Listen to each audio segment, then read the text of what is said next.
당신이 찾던 지식교양? 공평한 뉴스, 국민의 시선? 파격적인 아이디어와 상상력으로 뉴스를 디자인하는 시선뉴스입니다. 안녕하세요. 레슨업 자동차의 모든 것 지입차편 박진아입니다. 오늘도 지입차주님들을 위해서 올바르고 알찬 정보 알려드리겠습니다. 이하나 씨와 함께합니다. 안녕하세요. 안녕하세요.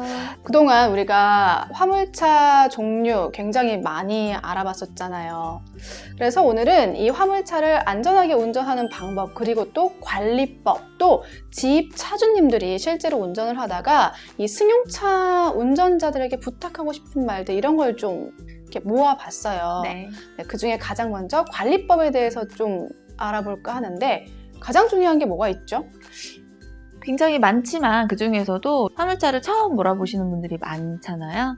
그분들이 차를 처음에 구입을 하셔서 이제 주행을 하실 때 이제 관리법 중에서도 엔진 오일에 대한 거를 궁금해하세요. 궁금하죠? 네. 그러니까 승용차와 달리 많은 거리를 주행을 하시기 때문에 얼마에 한 번씩 갈아야 되나요? 라고 질문들을 많이 하시거든요. 얼마에 한 번씩 갈아야 되나요? 화물차는 한 3만에서 4만 정도에 한 번씩 갈아주시면 돼요. 아, 그러면 일반 승용차의 거의 뭐 3, 4배 네, 그렇죠. 정도라고 생각하면 네. 되겠네요.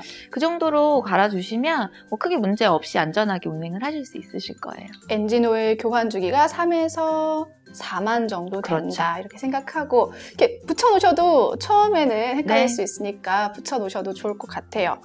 사실 저희가 지입차주님들을 직접 만나고 왔어요. 네, 시간 관계상 저희가 초대는 못하고 대신 생생한 이야기를 전달을 하려고 하는데, 그중에 첫 번째 어떤 게 있었죠?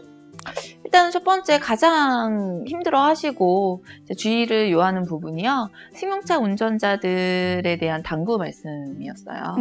어떤 게 있을까요? 일단은 안전거리 유지가 굉장히 중요하죠. 승용차든 화물차든.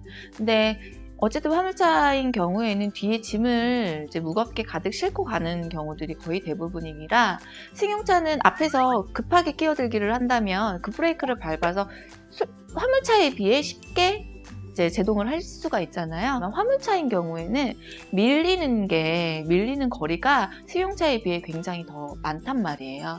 짐 때문에 그렇거든요. 사실. 그렇죠. 네. 그래서 이제 우리 승용차 운전 기사님들한테 당부를 드리는 건, 화물차라고 하면 승용차 기사님들 입장에서는 위협적인 존재잖아요, 화물차가. 그렇죠. 네. 그러면서도 사실 답답해 하시거든요.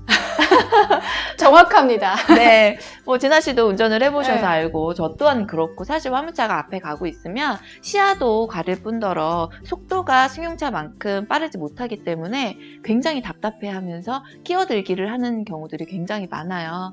근데 이제 굉장히 급하게 앞으로 오시는 경우들이 솔직히 많거든요. 그런 경우에는 본인은 그냥 가시면 되지만, 뒤에 화물차 기사님들 같은 경우에는 일명 이 멘탈 붕괴가 옵니다.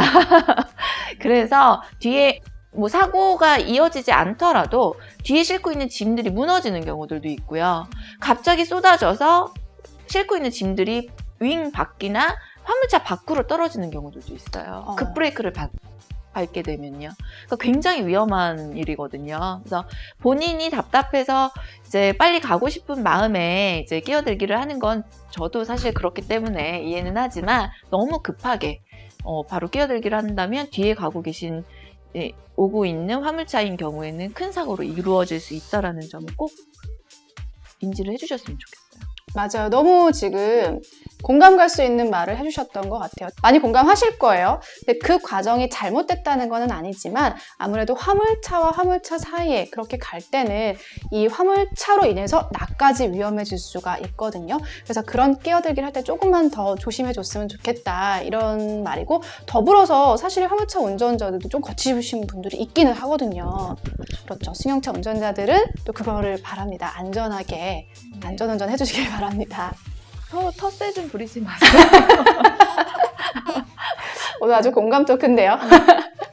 그거 말고도 또 부탁한 게 있었던 것 같아요. 네. 그러니까 화물차의 위험성에 대해서 정말 많이 얘기를 해주셨거든요. 네. 일단은 화물차랑 승용차를 비교를 해보자면, 이제 사고를 났을 때만 봐도 그래요. 화물차는 멀쩡한데 승용차는 굉장히 많이 구겨져 있는 경우들이 많죠. 뉴스를 통해서 많이들 보실 거예요. 그렇죠? 그 이유는 화물차는 특성상 무쇠로 만든 거나 다름이 없어요. 그러니까 그 프레임 자체가 무쇠로 만들어진 그렇죠. 거죠, 화물차는. 그러니까 굉장히 단단하기 때문에 일반 승용차랑 이제 접촉 사고가 났을 때는 특히나 고속도로에서 사고 나는 경우들이 굉장히 많거든요. 그런 경우는 승용차는 거의 아예 그냥 자체가 소멸된다고 보셔야 돼요. 완전 이렇게. 거의 앞이 없다거나 뒤가 없다거나 이런 식이거든요. 근데 화물차는 반대로 봤을 때 멀쩡해요. 범버 정도가 살짝 찌그러졌다거나 파손이 그렇게 크지 않거든요.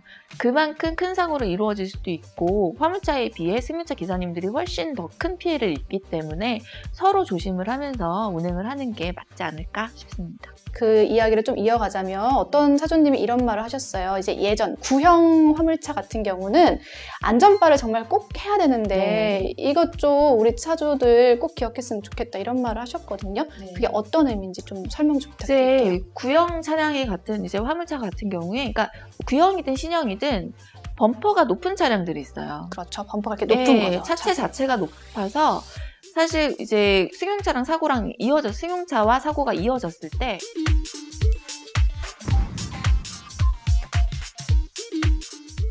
빠른 속도에서 이렇게 접촉 사고가 나잖아요. 아이고 상상만 해도 끔찍하죠. 끔찍하네요. 첫 번째 문제 바로 들어갈게요. 네. 다음 중 서행에 대한 설명으로 옳은 것은? 입니다. 정말로 그냥 운전하면서 당연하게 생각해야 되는, 여러분이 생각하는 당연한 게 정말 정답입니다.